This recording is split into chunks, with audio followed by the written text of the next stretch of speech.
it doesn't do that whole reverb thing like last time. Yeah. I mean, it sounded fine on the back end, but wow, that was miserable on the front end. Mm-hmm. I'm glad it worked on the back end. Yeah, so if that happens again, we'll have to cry. Okay. As All long as it right. doesn't. This. What? Mm-hmm. So as long as it doesn't ruin the podcast, I can deal with it. It's just. Okay. Here we go.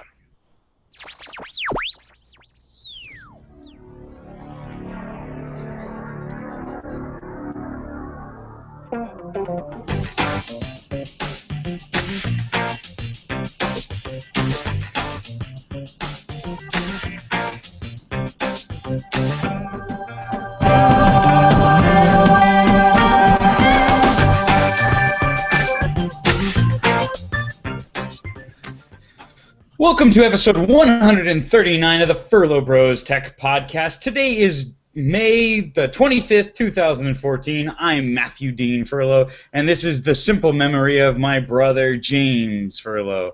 I kind of, not that you're simple, but just simply the memory. I dropped the Y there. Dang it. How you doing, James? You're struggling with the date there too. Like it's May. It's May something. I'm so good at this normally. I didn't. You know what it was? Is I have like this document that I do this show. Like I have it's basically a fill in the blank, and I did it this morning so that I could sit down and start. Usually I do it right away, and I totally forgot to put the date in, and obviously evidently I wrote I'm feeling like an idiot, but can we do that again? Let's edit it out in post. That's especially ironic considering the off-air conversation we had. Oh yeah, there's no editing that ever happens. I know. That's why I love that term. I love saying that. It's funny. It's true. Yeah. Oh man. So did you see Days of Future Past today? Yesterday? The day before?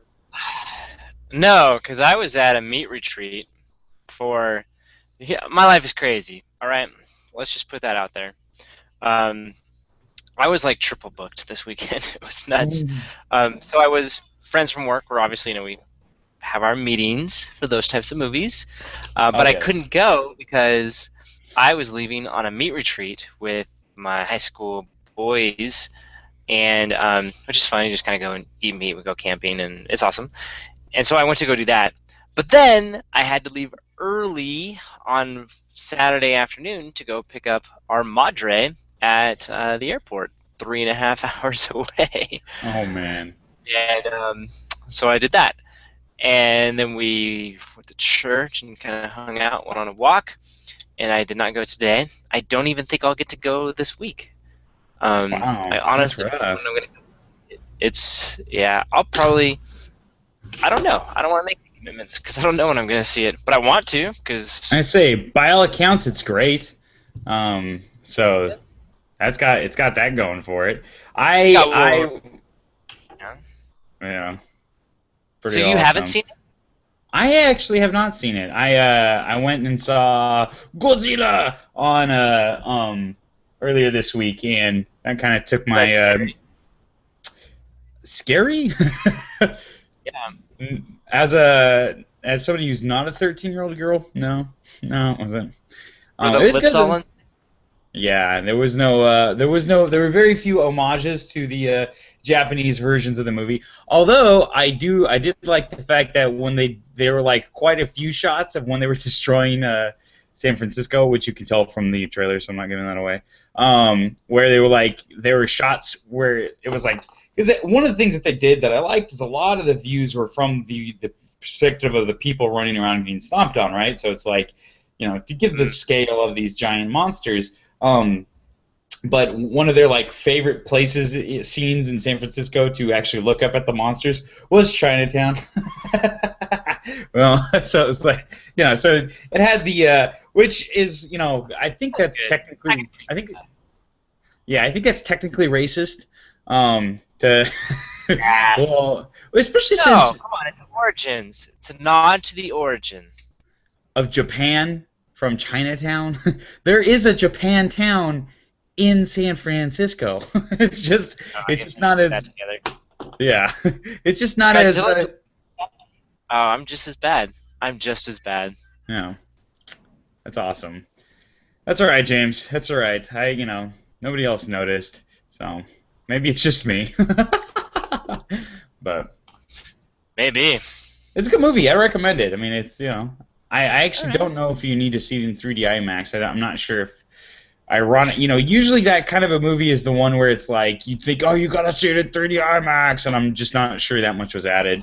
I think which is actually a compliment to the film guys because I think enough of the size and scale was added just from good cinematography. Um, you know, as long as you go into a loud theater, you're good. But you know what, James? Can I tell you something? Believe it or not, we're not here to talk about Yes. movies this week. We're This week, like every week, we're here to talk about technology and the continuing corporate opera. And by that we mean the soap opera corporations' dealings back and forth, the people working for them, their marketing campaigns, and of course the technology they're developing. But before we get into the heart of the show, James has got a short disclosure he wants to throw our way.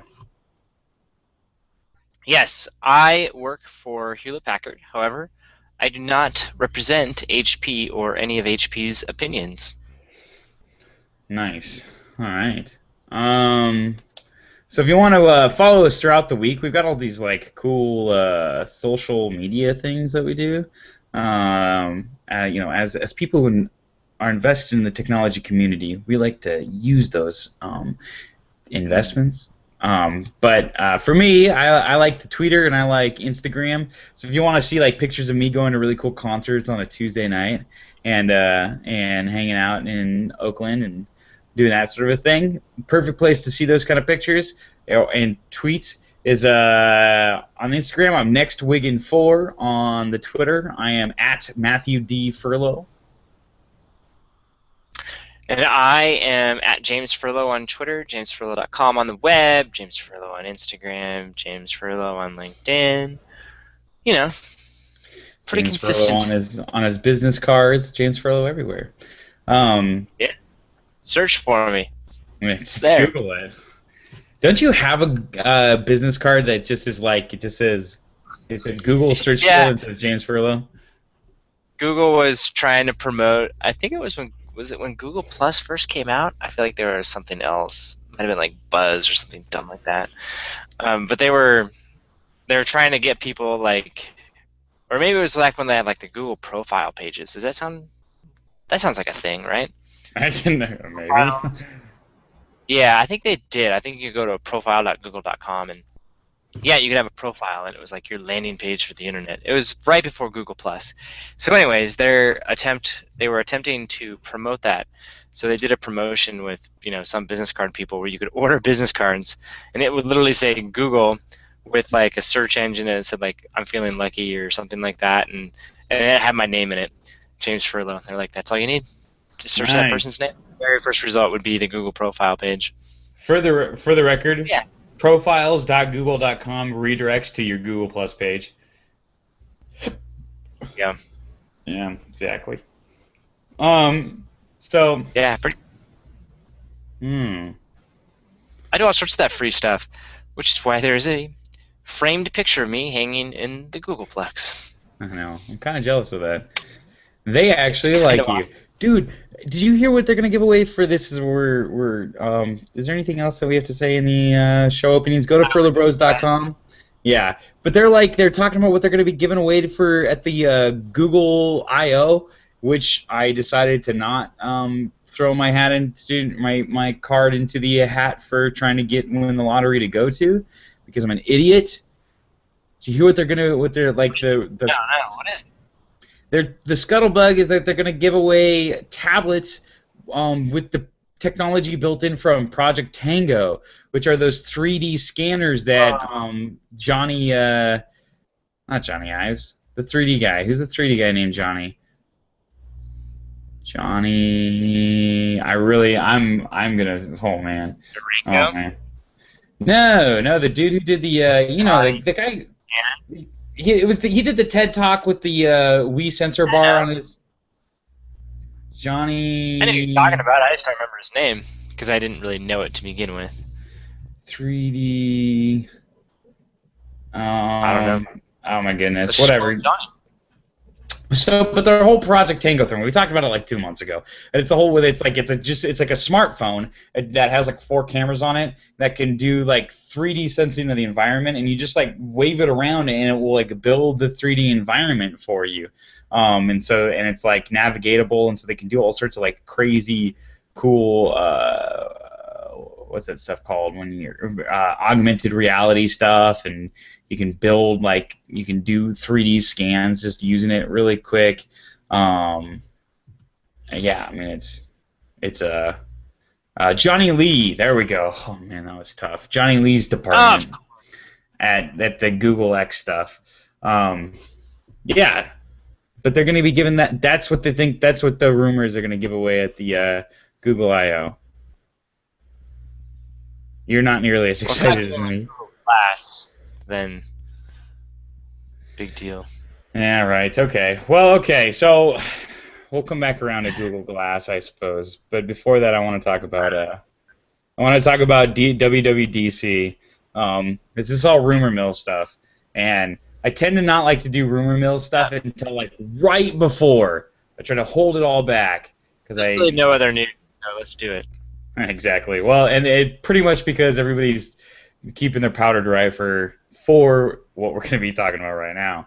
So not this Monday, but the Monday after. So the 2nd is WWDC 14, which is the Worldwide Developer Conference for Apple. And everybody's kind of talking about that there might be something big going on. Something exciting, something fun, something worth taking note of. iPhones. No, they're not going to reveal it. Are they? Well, they don't do hardware. So this is the thing. They're actually, the prediction is that they're... Yeah. New version of iOS 8, or iOS, new version of OS X. So it'll be OS X 10.10, and it'll be some other surfing beach other than Mavericks. Or actually, I think the rumor is that it's going to be something with the redwoods, like Big Tree State Park or something. It's going to be a California locale though. Yep. And then iOS 8, obvi. And then, but this is the deal. There will be new hardware. I heard that somewhere. Like that's almost guaranteed. But it's probably going to be Retina display MacBook Airs and/or a Mac Mini, and the Mac Mini I probably shouldn't know about, but I do because I'm a good-looking dude. And that was pretty. Is that going well, by the way? Is that going well? Is it still going? No. It's like there's a massive ellipse on it to the point where the ellipse is strung on to the point where I'm kind of like, well, dang it. Yeah, I know, right? Whatever. The ellipse? What? The dot. It's like a pause and okay. See, I get freaked out because it's like I've got so much of my personality online. All you'd have to do is Google me to get like half of my life story. And sometimes I worry about the fact that that's actually what people do. So on the off chance that for some reason she actually is listening, let's be honest, she's not listening. So yeah, she's an Apple employee. So yeah, so she's I mean it's just a. I would get her in so much trouble if anybody's listening right now that cares. And the worst part is that like for me it would be awesome. Just for the record. Right. Yeah. It's like, there's a part of me that hopes so. Yeah. This is what you get for not. This is what you get for not like saying let's go out again. Let's do this quickly. And the worst part is she's so funny because it's like she didn't say anything specific. She just said enough. And for me, as somebody who spends way too much time thinking about all this stuff, I'm like, okay, all right, I get where you're going. Don't worry about it. Yeah, I understand. I completely know. Don't worry. which is not fair. But hey, whatever. I am who I am. Anyways, that's like, oh man. So it's complete vagaries. But as I can't tell if she's, a professional working for Apple and nobody at Apple has a social life, or if I'm just not that cool. And I get in my own head, and that's kind of where I jump. I jump to the conclusion. Maybe she realized that she can't actually tell you anything because you pick up on half offhand comments. Maybe. And so she's like, no, can't do this. It's too risky. Yeah, that's probably not it. It's unfortunately, dating in the Bay Area is weird, and I don't think it's just me. But everybody lives, it's a big city. Everybody lives busy lives, and nobody, whatever. I don't care. You know what? This has nothing to do with WWDC. How did we get sidetracked on this? So the Mac Mini is probably. I know, right? It's so much more interesting than rumors. Different type of news. I know. It's tough. Whatever. What was the app again that you were using? It's called. Oh yeah, this is all brought to us by Hinge. Tinder is just. Yeah. If you look at reviews and commentary and stuff from it online, it's always like, if Tinder is for random hookups, Hinge is for relationships, and it's like it differs in that instead of just a pile of pictures of people with like really vague descriptions, you only get like 5 pictures, 5 people to vote on a day to vote hot or not, and then there's actually there's less flexibility in what you are able to put into your description, and by that it's like there's a bunch of different options you can pick as opposed to like just a space to write stuff. So you'd think it'd give you less freedom, but at the same time it actually I think gives you more direction, and it's better at kind of like picking up, and there's just a little bit more to go on. It also gives you features like height and stuff, which is at first I was like, wow, that's shallow, and then it's like the most checked characteristic that I go for, which is, it says something about me, I suppose. Shallow. I know. Well, it's weird. I mean, okay. This is full disclosure of the personality of Matthew. Okay, you can be the same height as me in heels. If you're gonna be taller than me in heels, you better not like wearing heels. That's all I'm saying. I don't mind being as tall. I just don't want to be shorter. And so there are certain girls where that preference. That's just the way you are. Yeah, exactly. You know what? I'm asking. Wait. Is that like a sort of childhood experience that influenced that, or you just like to be that way? Are you saying because you used to beat me up because you were bigger than me? Maybe, but that wasn't what I was going for. No. I think it's just the way I am. I think it's just as far as I can tell, it's an arbitrary preference. I tend to be pretty flexible when it comes to most characteristics of like, race and eye color, hairstyle, general style, whatever. Like I'm just kind of like, oh, whatever, I don't care. And then better not be taller than me. Better not be tall though. What the heck? And actually, it's funny. I really have to try. I know. I do have to fight really hard to fight against this one, but this is another one I got. I don't like girls being older than me. I just don't like it. I don't know why. I think that one was because when I have like these super distinct memories of when I was young, being told that in general men are older than the women, and that just has to do with how maturity, like how we like work. Men tend to mature later. Yeah. So an older man is at the same maturity level as a younger woman within a couple of years. And that's kind of where those like go, which I think is complete garbage and not actually true at all. And interesting because like it basically is me admitting, yeah, I'm not that mature, like all sorts of really, really stupid stuff. but I think about it all the time, and it like well, not all the time, but like I think about it going into a relationship. Are you older than me? Well, you're not supposed to be older than me. So, and then I have to like fight that one back. Like, this is stupid. Don't weigh that in your like evaluation process of What's is this your a cool chick or do you not. have like a plus or minus in general Age? on how much yeah, how much younger or older she can be? I got it. I got a debate Got about it. how honest I want to be on this question. Um, okay, all right. 4 or 7, right? Somewhere in there.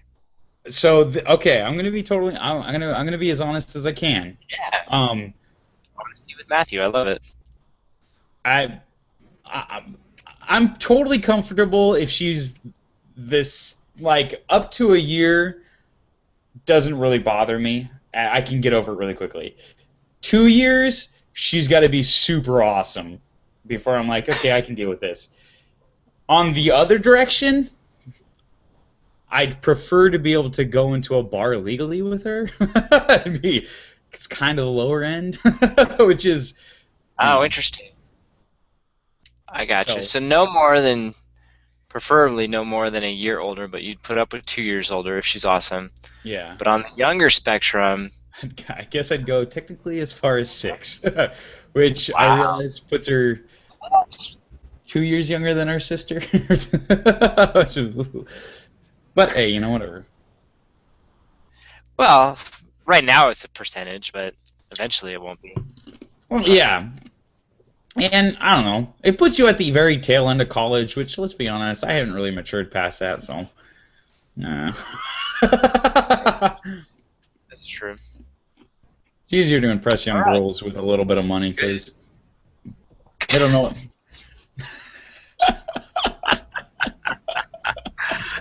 Oh, okay. Now we're being too honest. Yeah. Now we've reached. Alright. Okay. Anyway, so WWDC. So there's a couple of things that are exciting that they're changing up and doing things differently. Number one, they're doing a 2-hour keynote. Usually they do like an hour, hour and a half keynote. So it's an extra Yeah, I long saw that. keynote, which is interesting because it means that they got a lot of stuff to share. Number two, the keynote date is June 2nd. The 7-1 stock split is June 9th, which is, there's a big kind of question of like, what was the point of the stock split? What are they doing with it? Why are they going there? What are they trying to do financially? Obviously, to get the stock price to go up is the general trend in all of this, and so the fact that they're doing the stock split right after WWDC, they're going to give everybody a week to kind of digest what happened at what's announced, the new stuff announced at the keynote.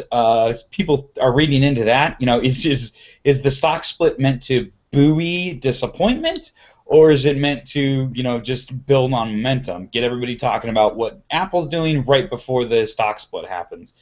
I tend to think that that's you what? I go with the first option, or they're completely unrelated. One of the two. That you think it's going to be disappointing and they want the stock split to buoy it? Backup plan, and or completely unrelated. Okay. All right. Well, that's disappointing because I want it to be All right. exciting.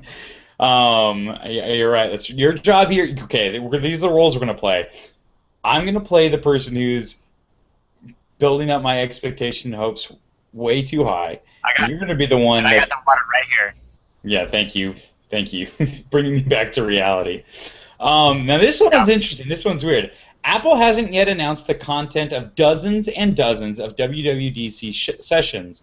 Now, normally, like if you've ever been to a conference like this, what they'll do is they'll have the big keynotes, the big announcements and stuff, and then they'll have a bunch of sessions and they'll have like open classrooms and open things you can go to, but they'll also have quote sessions, which are like classroom things where you go. Sometimes you need to sign up ahead of time, and you go and you can learn specific things about developing for iOS and OS X and whatever. So there are a bunch of them that they haven't announced yet, and this is very out of character for Apple. And the company is being very blatant about this, giving these session names like no comment, this one is sealed, to be announced, and shh, can't tell you, stuff like that. And then click on any of them, and Apple says, the title and description of this session will be revealed after the keynote on Monday, June 2nd. Check back to view the updated schedule. So, that's interesting. Yeah, some marketing person's having fun with that, huh?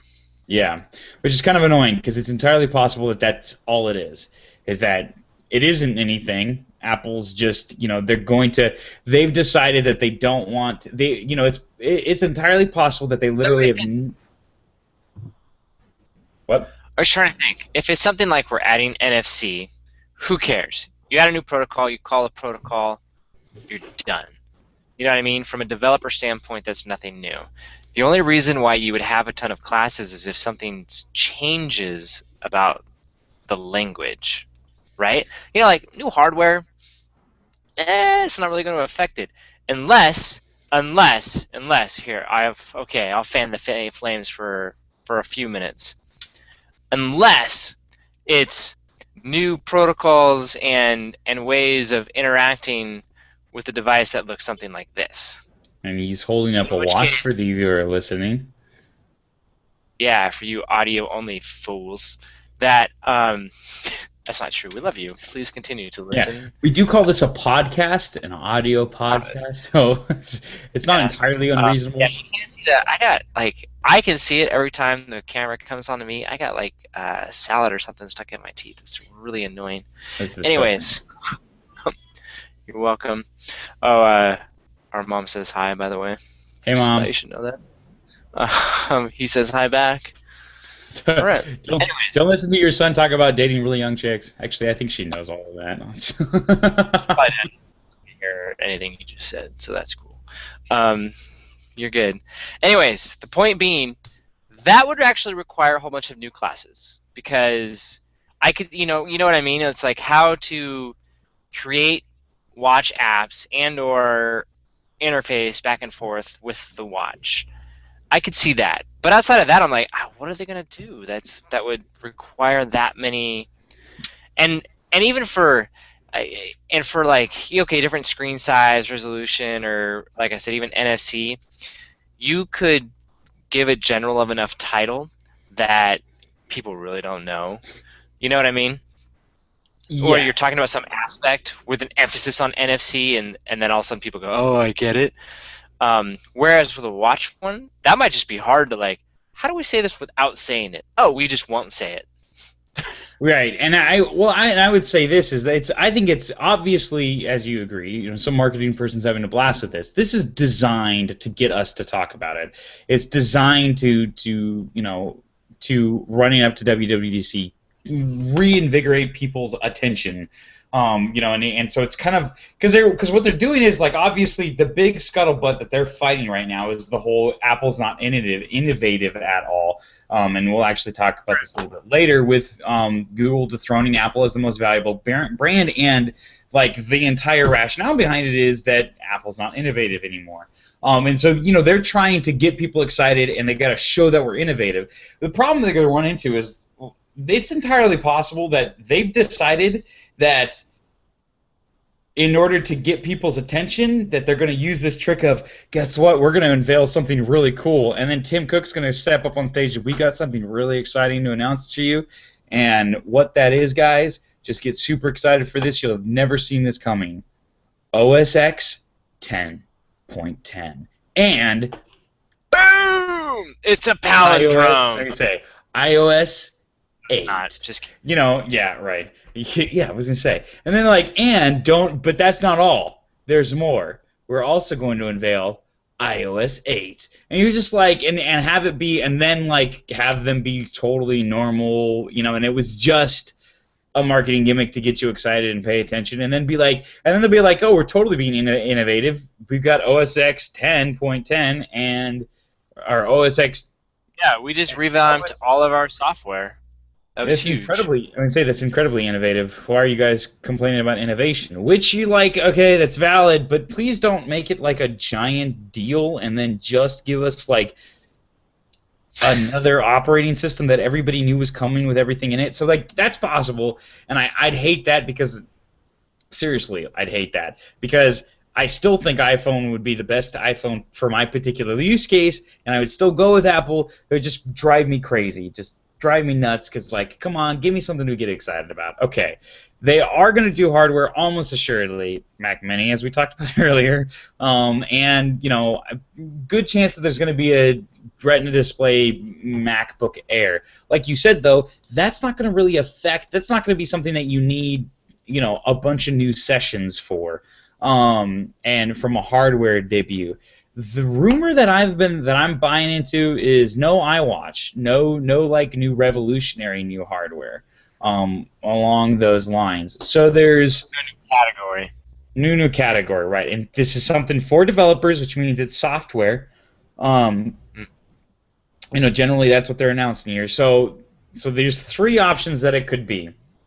One, it could be some sort of a new music streaming thing. Obviously, with all the talk about beats and stuff. Meetings for? I don't know. I don't think so. I don't think so. I think that might come down, but it probably will come down later or whatever. And now the rumor that's like kicking around the backside was Apple was so angry about the leak from Dr. Dre, the first billionaire, that they might be trying to back out of the deal completely. Good. Which would be rough, yeah. The next one is Health Book, which is unquestionably coming, but that's like a huge amount of like unannounced stuff to attach to something. Unless Health Book is just going to be gigantic and a massive overhaul, and they're completely changing their, like, you know, they're going to open all sorts of stuff, but that's not what it seems like it's going to be. Like, we've already seen it. Without the iWatch, what's all right? Exactly. You know. Exactly. And I don't think they're going to announce the iWatch. I did see that one app where you take your pulse by uses the flash on your phone. Did I not show you that? I've been using that for a while. It's pretty cool. Yeah, is that awesome? Yeah, actually. Can I like right now? Is that? Yeah. So what you do is you iWatch. For those of you watching on the screen, turn it on. That's what you do. You go over here to boop. That's a third-party app, right? What's it called? It's called. Okay, I gotta look. Heart rate. This comes on your thing, and then you put your hand over it, and it's too dang bright, is what it is. And that little. I'm gonna say, and you can see it kind of giving an EKG type thing going on. If you look at my finger's all bright with the camera. And you gotta hold it like pretty precisely over it, and it's, especially in my particular case, it can be hard. And then it'll take its time finding your pulse. Oh, come on, it's driving me nuts. It's called heart rate, huh? Yeah. All one word, 2 words? I think it's 2 words. No, I don't know. I'm trying to use it. My internet's slow as molasses right now because we're streaming video. Right. Come on. Doesn't appear to exist. According to my phone. There's no apps whatsoever related to the heart rate. It's totally not working at all right now. This is awful. Apple's down. Check the store, quick. Right. Huh. Anyways. Okay, I've got 70 BPM right now. That's exciting. 69, 68. So I'm at 68 BPM. So it works pretty well. How much? Yeah, that's really what I want to know. I think it was free. You can get it for free. What? Yeah, as Whoa! I know. Well, it's not totally. It's like this family of apps. They have like free and one that's $1.99. Yes, the one that's free will do will take your BPM, but it won't like sync to all of the other services, and it's like in their suite and stuff, and it's got a couple other like monitoring stuff. So if all you want is your BPM, it'll do it. Just proves the core functionality will work. The Pro version with all the other stuff, like cost $2, but I don't really use that. I actually do use another one of their websites one of their apps called Fitness Buddy, and if you're in the gym trying to figure out how to do lifts and stuff with weights, it's the greatest app. You can download all the pictures. It's worth the $2. But so, what was the point of all that? So, okay, getting back to what I actually think is going to be going on at WWDC. You keep just derailing me from my point.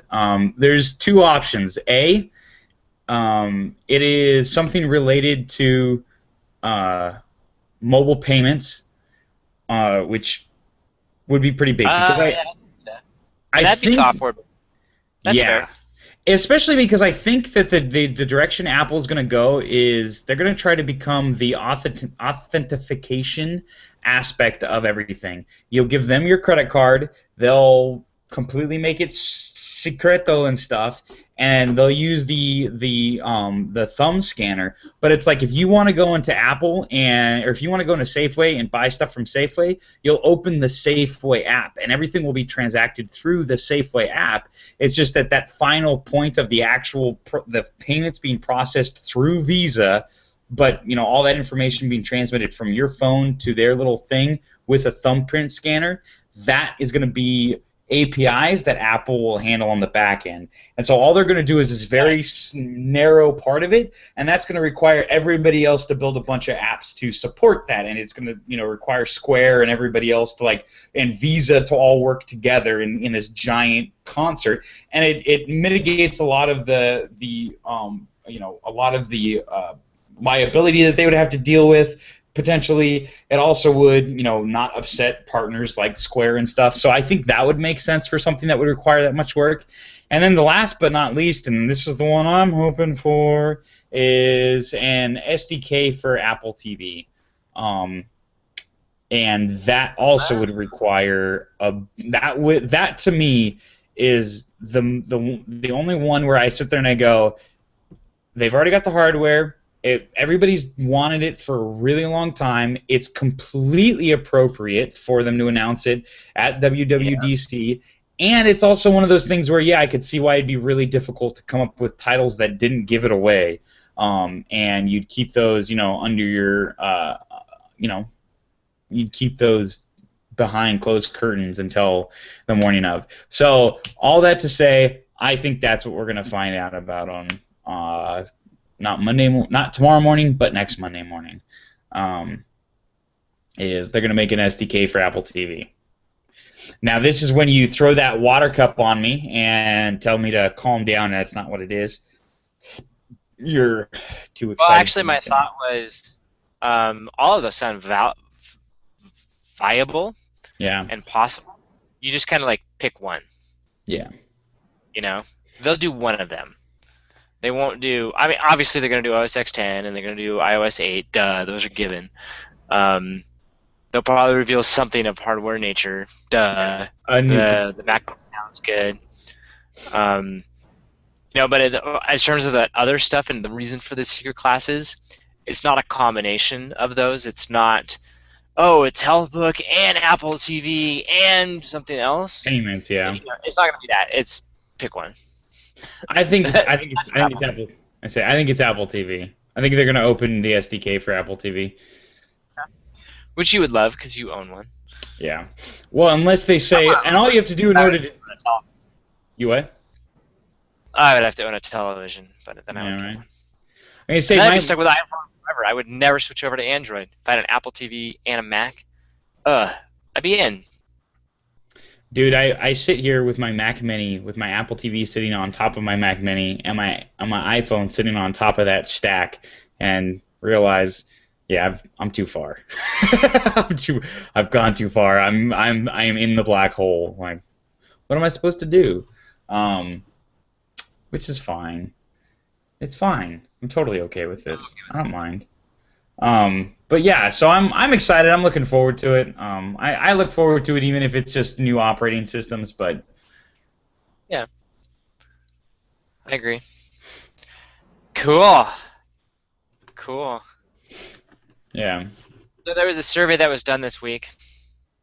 Yeah.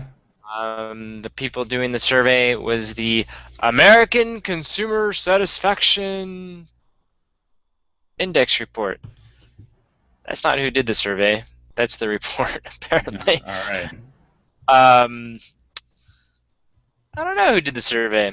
It's probably the American Consumer Research Group. Hmm. I don't know.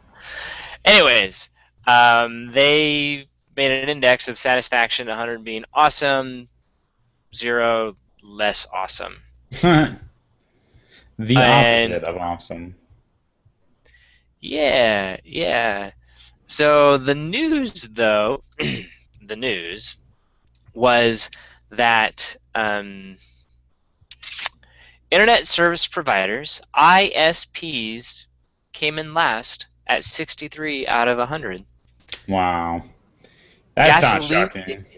were at 75 out of 100.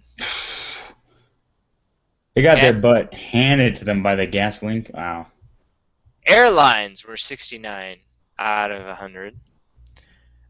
Credit unions actually were second to best, 85 out of 100. Wow, that's interesting. That is interesting. And let's see here. Life insurance was 83 out of 100. Huh.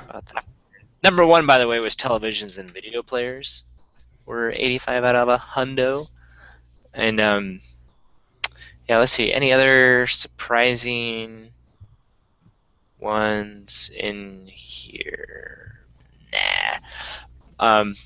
So ISP is not doing so well, and then what they did is they kind of broke down the different categories by specific companies. Okay, so Okay. remember ISP lowest rated overall.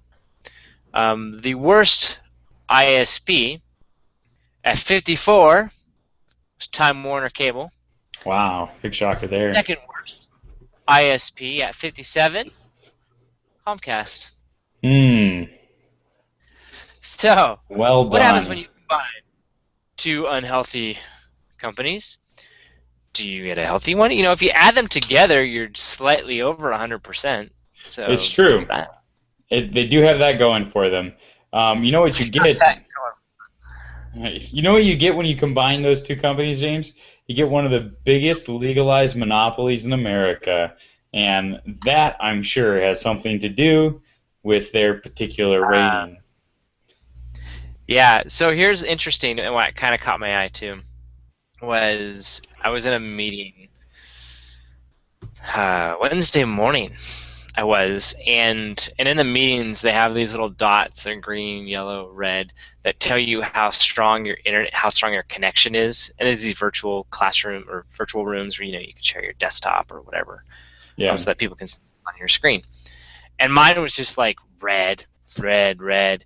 And people have been telling me that my screen's a little laggy, and I'm kind of like, oh man, this is bad. I now share a lot of stuff with people, and to have it be laggy and they can't actually follow, I'm like, that's not good. Right. And so I was literally like that morning was like, this is unacceptable. I'm switching today. And my only other option besides CenturyLink, who by the way was ranked at 65, Mm. was it was Comcast. I was like, that's it. I don't care. I'm switching to Comcast. And then I saw this and went, oh man, Yeah, it's not just a CenturyLink's cost thing. great. Yeah, and then what I figured out too was that iTunes was actually downloading podcast, Oh, and that's why my connection was horrible. Once I turned that off, it suddenly worked again. Crazy. yeah. And so I was like, all right. I guess I'll back away from the cliff for a little bit longer. Because the other issue I have is like, yeah, CenturyLink, okay, fine, they're 65, they're not great, I hate them, but it's $30 a month. Whereas Comcast is more than that, and but I would get the speed. So I just thought it was interesting. There was another piece of information buried in here, which, if I flip through enough of these pictures, I should be able to get it. There was one that was talking about smartphones in here. Cellular telephones? Yeah, this is it. Um, so Samsung was rated at 81. Apple was rated at 79. Whoa, really? Yeah, I think I heard about that as like a kind of an aside to the Comcast thing. yeah. That Motorola was 77, Nokia 77, HTC 75, BlackBerry 74, LG 73, and all those are 71. I wonder what the plus or minus, what's the sensitivity of this stuff? Are they like, you know what I mean? Because they're not exact point estimates. I guess what I want to know is that is 81 statistically significantly different than 79? My right. guess is that they know that they're Well, like, no, they're both good. yeah, but the idea that Samsung is at least on par with Apple is interesting. I mean, that's kind of I don't know. Yeah, Of course, if you want a big phone, if your problem is a big phone, Apple's not meeting your particular criteria, and that is the big thing. You're talking about high end. You're comparing. You're either not comparing apples to apples, in flagship phones, and in which case you're saying yes, of the cheap phones, Samsung is the most satisfactory, or you're comparing Apple, are comparing flagship to flagship phones, in which case there's a segment that's completely unsatisfied by Apple, because they don't build the phone that you need, which is a large screen phone yet. And I think, I think that we go the route of what did Mac Daily's news say? They just don't know any better, so they think they're satisfied because they've never tried an iPhone. right. No, yeah, Oh, I love you guys. Oh, they're yeah, so biased. It's awesome. yeah. It's kind of weird. Like the last year or so, they've gotten a little bit down on Apple, man. They're rounding out they used to be literally when Steve Jobs was still around and kicking. It used to be like Apple could do no wrong whatsoever, and now their criticism's a little bit louder. And it's funny. I've talked to enough Apple employees to know that Apple employees a lot of times, if you're not part of the department that's generating the rumors, you're reading the same rumors that everybody else is, and they all read Mac Daily News to get their to kind of figure out what the other half of the company is doing, and actually what the other 90% of the company is doing. Because just because you're an Apple employee, it's so funny. We have an aunt who used to work for them, and I was talking to her today about about WWDC and what was going to happen, and she goes, "Yeah, unfortunately, I can't give you any more insider information. Now that I'm retired." And I was like, "Oh yeah, that's all right." And I was thinking, like, you never gave us inside information, anyways. You were getting your stuff from the same sources we got. What the heck? I love that, right? She was like, "Oh, they got big announcements." We're like, "Yeah, we already know what's yeah, coming." I don't. yeah, yeah. iOS 6. Everyone Telling me knows that that. they got big announcements is not news.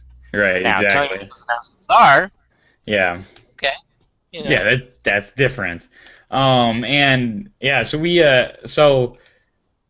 that being said, I know that Mac Daily News knows that the writers the curators at Mac Daily News know that Apple employees pay attention to their blog, and they probably feel like they've got some modicum of influence over in Cupertino, and at least in driving popular opinion. And as stockholders, they like to throw around whatever weight they can.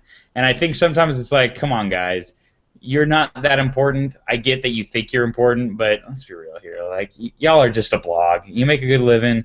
Chill out. If you want real influence, you have to come on to the Furlo Bros Tech podcast. yeah, no, it's more fun to hold on a second. I'm holding on for 1 second. Um, I think um, it's more fun to be extreme and take a stance, and just defend it zealously. I know. Better than being measured, tempered, and they embrace that. Yeah, yeah. We do take too many measured and tempered stances sometimes, I think. But that's beside. What were we talking about? Stupid Apple, stupid Comcast. Oh, the iOS thing. That's right. Yeah, yeah. Samsung. I don't know. I see. It's hard for me to wrap my head around because when I used the Galaxy S3, I was very unsatisfied with it compared to other options in the field. I just don't. I wasn't that impressed by Samsung, and so there's a part of me that kind of feels like, yeah, the people who love Samsung love the image of using this like the number one Android smartphone. It's awesome. But you're like, it's not the best Android smartphone. It's not the best smartphone. Like, it's just, oh, whatever. That's stupid. Let's get back to hating Comcast. Comcast is stupid too. Um, Don't tell me that. I'm thinking about switching every like day. dude, I'm sorry to hear that because I think we use Comcast. They're fine. They're fine. Just never have any problems and be willing to pay whatever they ask you to. Whatever. So what do you want to talk about next? I think you're I just gotta get a job that doesn't depend on it. That's what I really gotta do.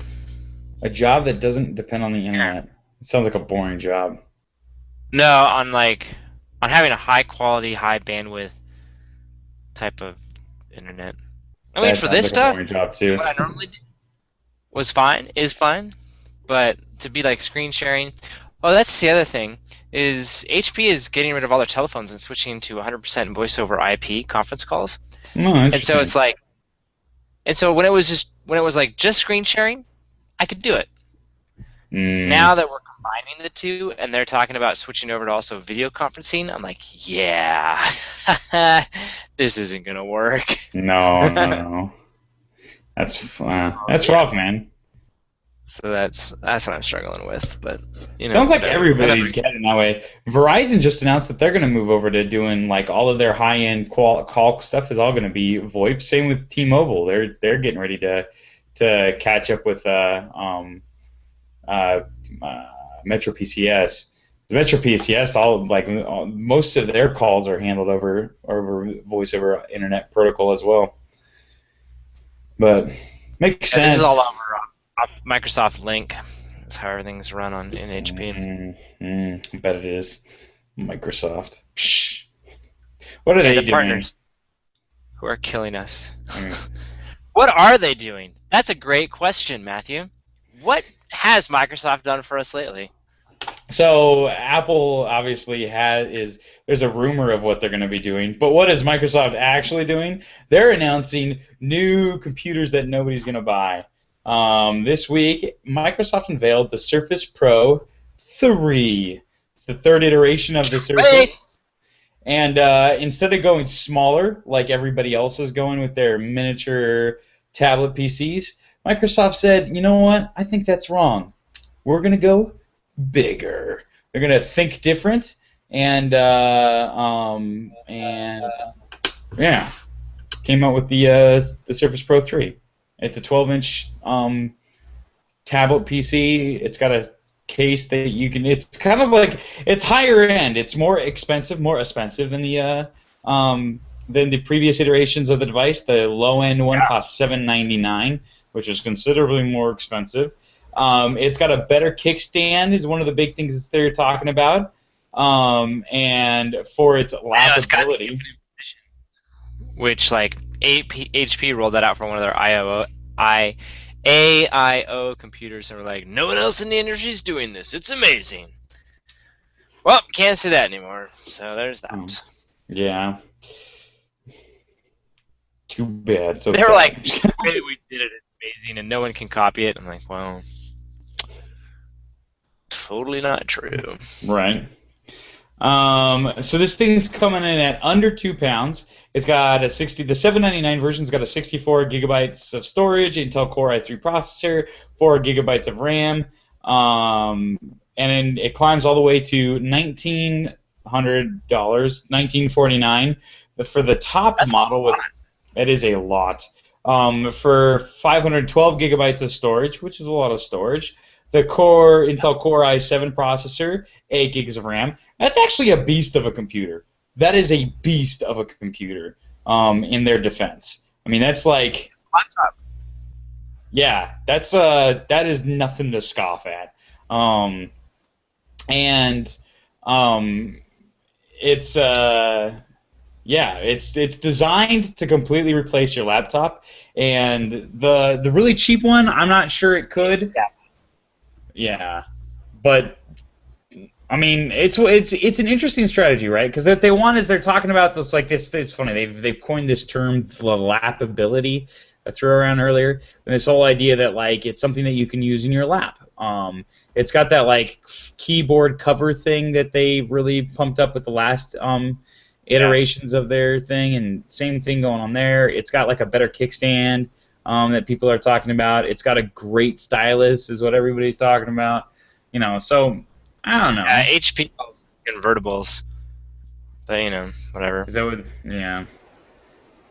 But Um. yeah, I'm a little concerned. I read and watched a couple reviews, and my favorite line of all of them, and then he gave a very, you know, what I thought was an interesting remark.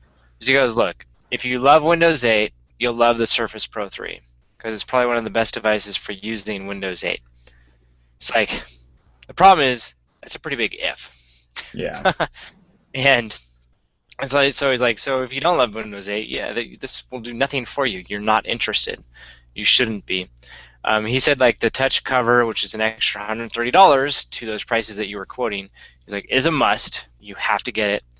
And then he was like, the issue with it is like you were saying for the low end ones, he's like, they're weak laptops, Yeah. and that may not be what you want. It's like, and because of the bigger size, he goes, they're awkward tablets. And so it's one of those, is it the worst of both worlds or the best of both worlds? It's tough Right. to say. If you love Well, Windows so 8, it'll probably work well for you. I do think it's interesting that like one of the big things that they've done here, and I think this is going to be a classic Microsoftian mistake of a good idea poorly executed.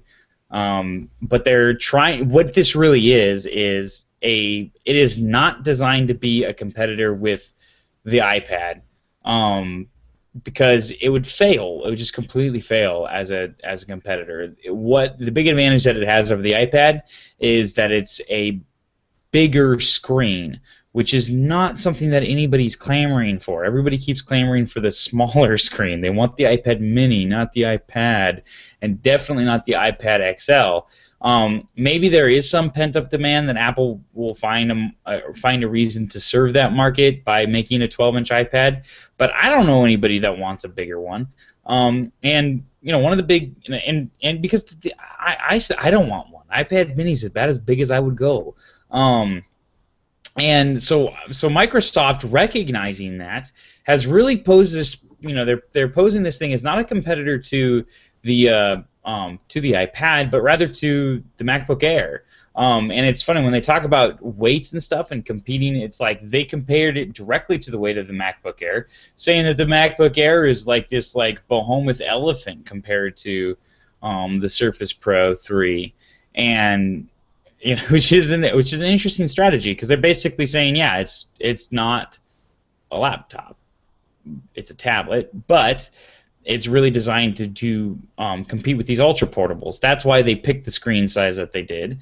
That's why they picked the price points that they did. Because all of a sudden, when you actually compare it to the MacBook Pro, yeah, it is actually lighter than the MacBook Pro, and it's as powerful as the MacBook Air, not the Pro. The Air. It's a little bit cheaper than the Air. It's lighter than the Air. It's the same size as the Air. It has same power performance qualities as the MacBook Air. Except it can also be a tablet. Now what's funny is as soon as you add that keyboard that is quote unquote a must, it becomes heavier than the Air. It becomes more expensive than the Air.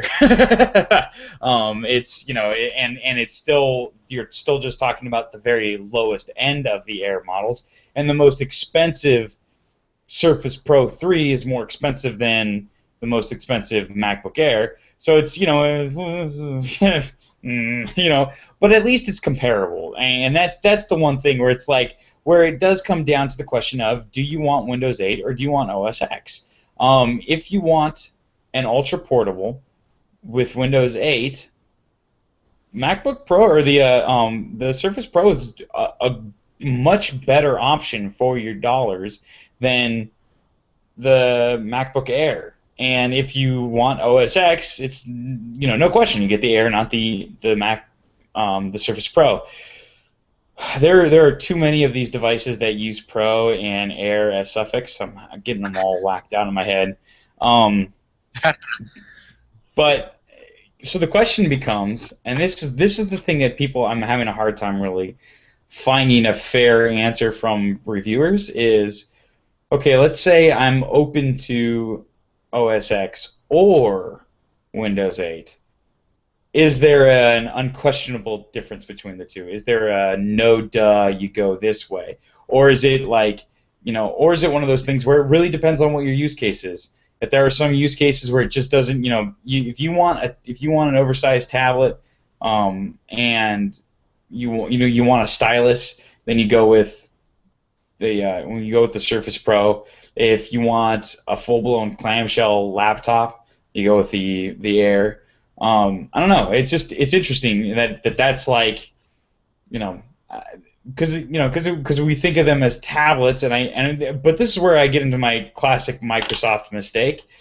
Everybody's going to ask, well, how does this compare to the iPad?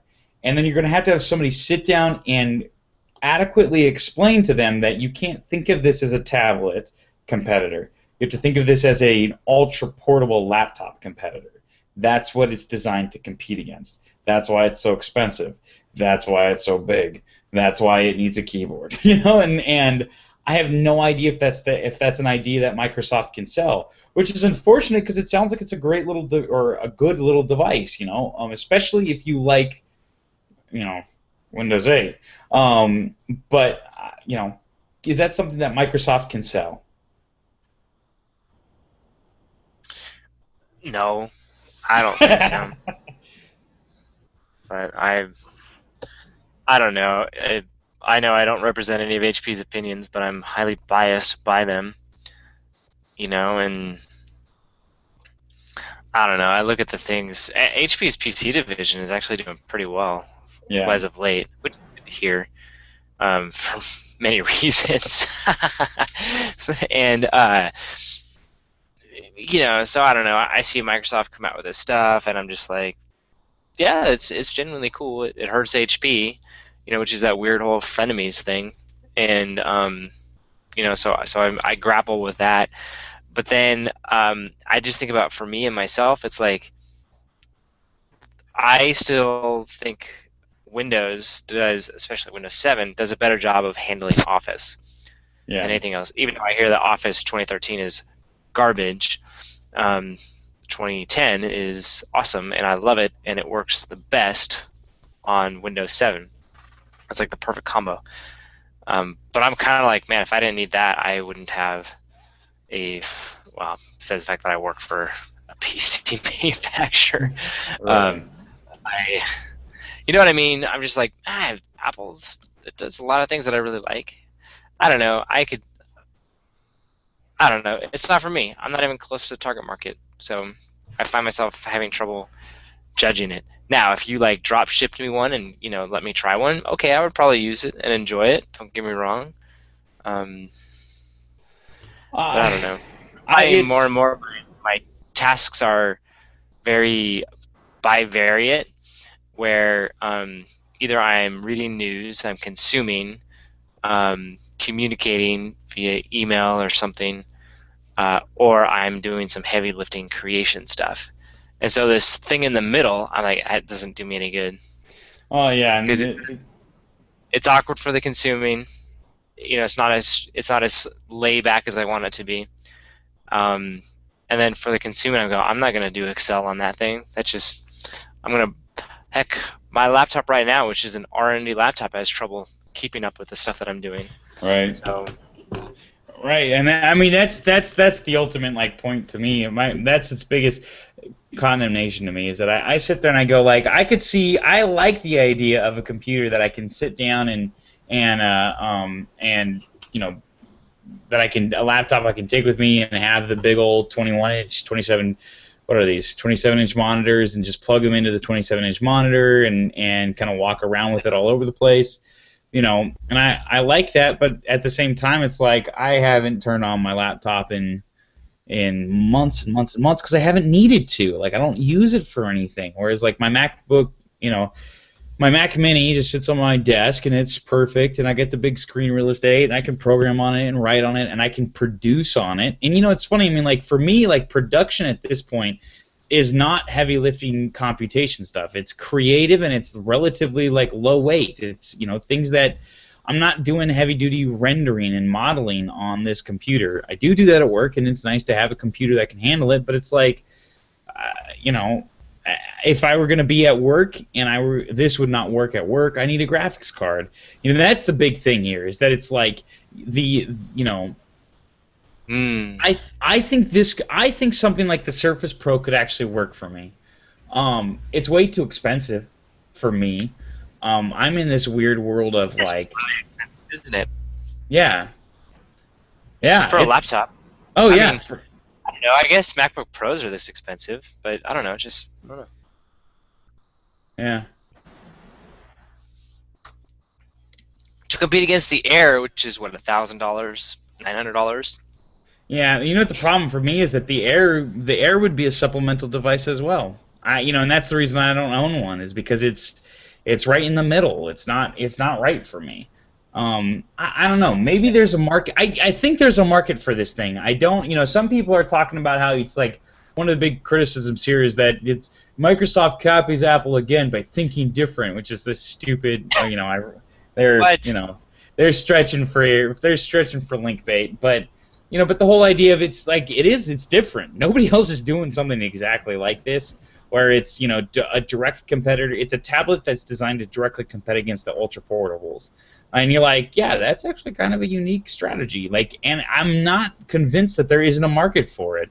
High-end Windows 8 users, people who are going to use Windows 8, and there's a certain chunk of college campuses that, yeah, I think they can use it, and I like the fact that they're going after the whole artist market with the stylus input.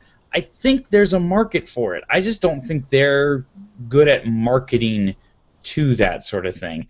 It's actually, they have to re-educate people to think about what this device, how am I going to use this device?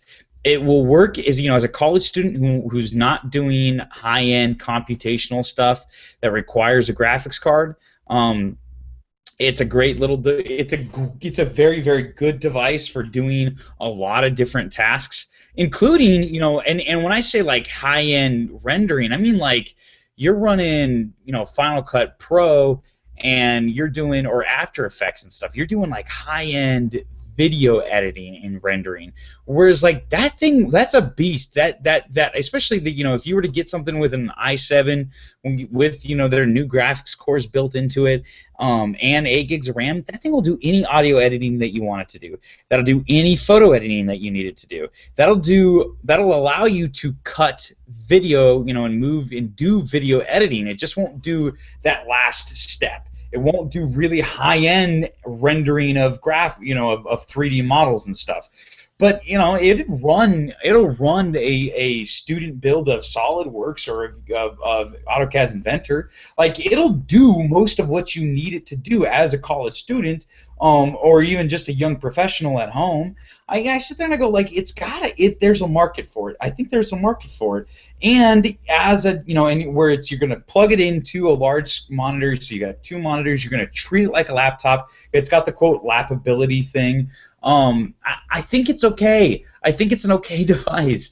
I just don't think that they're going to sell it the way that it needs to be sold. They're going to try to convince you that it's the best tablet out there, and it's not. And that's that. But they're going to try to get you into the store with it, because tablets are hot. So we made the best tablet, but it's something else. It's something else, and they've got to figure out a way to communicate that to people. If they can, I think they actually could have a winning device on their hands, or at least something that moves the conversation in a direction that's favorable to them. But I don't have any faith in their ability to do that. The device doesn't sell itself. That's the biggest thing, is that it's on its own. You're left, trying to fit it into one of the pre-assembled boxes out there. It doesn't fit into any category very well, which makes it a very bad fit for people who don't know what they're doing and can't be creative about how would I use this device. When ironically, what you need to do is you need to not be creative and just have it replace your ultra portable laptop, and it will do that very well. Right. But people don't think about it that way because it's a tablet. Mm. Yeah. Yeah, we'll see how they end up doing with that. I don't know. I honestly how they're gonna do it. Won't sell as well as they want. I mean, we already know that, but Yeah. and it's hard to separate out Windows 8 from the entire equation too. Right. That hurts. That hurts. It doesn't help, which is unfortunate because it doesn't need to. I don't think, but it does. I think I am curious to see.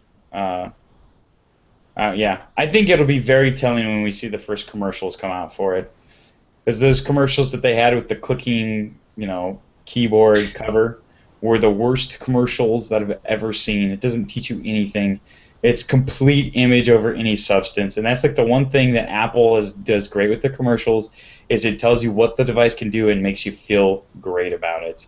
And even Samsung, that was when they started to win, when they showed you commercials that showed you what the device can do, and they did it in a way that made you feel better than Apple users. If Microsoft can come up with commercials that aren't just, stupid, doesn't show you anything, but actually shows you, hey, this is a cool device that you can do something with it, and it makes you feel superior to other people because they're using it. Boom, that's a winning marketing strategy right there. Yeah, it's like, I mean, all they need to do, here's what it is. Start off with an image or two of the product, show the little things squishing down or whatever, and then just have a voiceover, pick a theme, then have a voiceover that explains the different things that you can do with that theme. Put some music to it, sure, add some text to it, but don't just do the music with the different product montage and then the logo at, or a couple words here and there saying multitasking. Yeah. You know what I mean? Which, they could pick a theme of multitasking, and you could say, you could already hear it, right? The new Microsoft Pro 3, which, comes with Windows 8 and multitasking. You can, and you give scenarios, right? Take notes while watching a video, or, write a paper while doing research online. And you just throw use case after use case after use case, where showing different apps and people popping them in, and and then throughout it you sit there and say, you could show someone adjusting it to lean back to do something, or adjusting it to bring it in, or adjusting the keyboard, or clicking it on and start typing. After they read something and it's like, oh cool, click the keyboard on, pull over an Office doc and start typing, or type an email or something. If they just did stuff like that, and then for their next theme or something, you know what I mean? Just like pick an activity that people do, and then show all the different apps and things that you can do with it, and focus on those differentiating features. And I think that would be a great series. And I think the more often, I hate to pull too heavily on Apple, but the more you focus on the humanities, the more you focus on, what makes life worth living and how can we augment that. Obviously Apple's go-to is always music and video, like in pictures. They love doing that because that's what they're known for. If you were to, but there's a ton that you can still do with that, whether it's sports or games or cooking or whatever. Like there's a lot that you can, pick some sort of a, how can this device help you in a kitchen? How can this, and you think about it, it's like a really powerful tablet with a good camera on it. Like there's use for that in a kitchen. You know, and you know, obviously this is stuff that works well for any. And this is the stupid part, is you don't even need to differentiate your. You don't even need to do stuff that other devices can't. You just need to say, hey, our device is really good at doing these things. Oh, and you know, and it's like, one of the things you could do is just say, hey, our computer's like, our thing's just as good as a laptop. It's just as good as a laptop, you know, and showing it in all these laptop type functions, and then the last clip of it being the person doing something with a tablet. They're like, oh, surprise! By the way, it's a tablet, you know, and you know, and it, you know, Apple has always done that well with their commercials, and Samsung is taking from that playbook as well, of forgetting that you're what category of device you are, explaining this is why this thing is great to compete against this other category of device that isn't its category, and then, oh yeah, by the way, this is its category of device. And the example would be like the iPhone as a camera. Look at all these different camera pictures that we can do. Oh yeah, and by the way, we can make phone calls. You know, and there's stupid commercials, but it's what it's important is it's about educating people about the fullness of your device, and that's something that they haven't done with the Surface tablets yet. It's all delivery. It's all fluff and no substance in their marketing campaigns, and they've tried to move a little bit in that direction of, you know, it's a device for everything. It's a device for fun and for work, but it's usually some person talking to you. It's not watching somebody do things with the device. And it's like, you know, at this point, if it ain't broke, don't fix it, man. The reason why every single medication company has the exact same style commercial is because it works. It educates people about your medical product, and it's, you know, and it's so patent. It's so like, it's mockable at this point. You see the commercial start, and you know, okay, you're trying to sell me some drug. What does the drug do? And then at the very end, you're going to tell me how it might kill me. Like, it's just a joke. But the reason why they don't change the format is because it works. And all their competitors did it, but it doesn't matter because it works. You know, just do it because it works, Microsoft. Jeez. So I'm hoping that how do you say his name? That's not. Satya, that's where we're going. Thank you. Goodness gracious, felt like an idiot there. But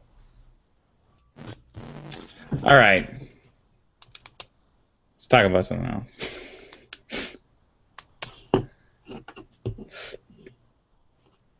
Do you want to do this one, or do you want me to start?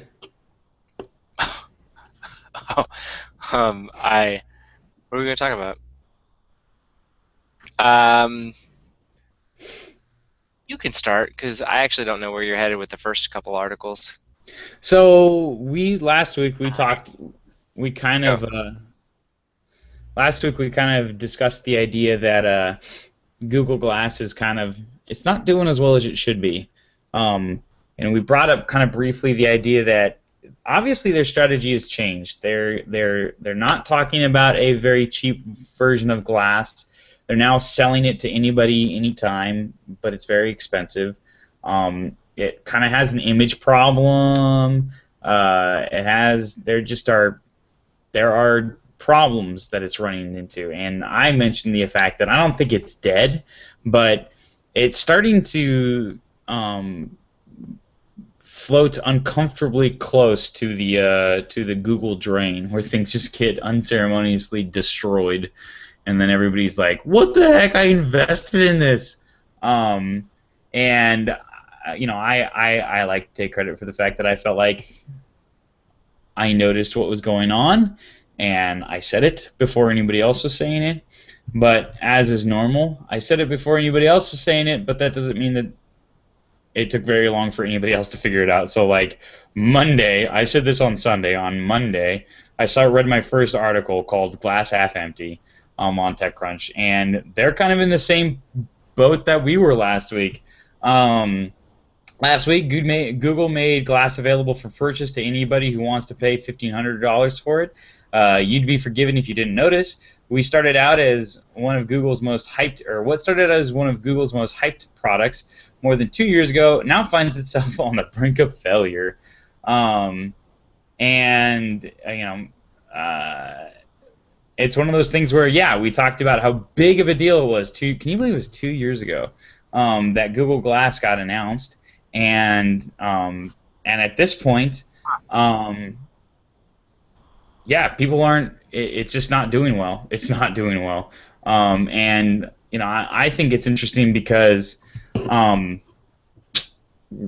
we weren't. Yeah, it's now definitely not just me, shooting random thoughts out of my mouth, but TechCrunch is taking notice too. One of the things that they point out is looking at this year's I/O schedule, it's clear that Google is moving ahead with Glass. There are daily sessions to help developers build better Glass apps. At the same time, the program also features even more sessions about wearables in general. So my guess is that in the near future, we will hear quite a bit more about Android Wear and less about Glass.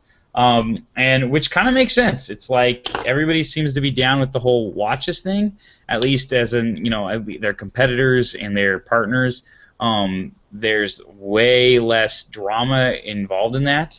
So already, and so although Google has already got products out there with Google Glass, they're going to have more sessions for devices that don't exist yet with the Google Wear, and I'm not going to say Google Glass is dead. It's officially in beta after all, but my feeling is that it took Google far too long to go from hype to showing the prototype to consumer launch. This allowed Glass to get caught up in a spiral of negativity that would be hard to stop at this point. Some of this may not even be Google's fault. Glass arrived just as privacy became a hot button topic, for example, and just as our relationship with large tech companies started to become increasingly complicated. Scoble taking a shower with it also didn't help. Of course, and once the first bar banned Glass and got some press for it, others quickly followed.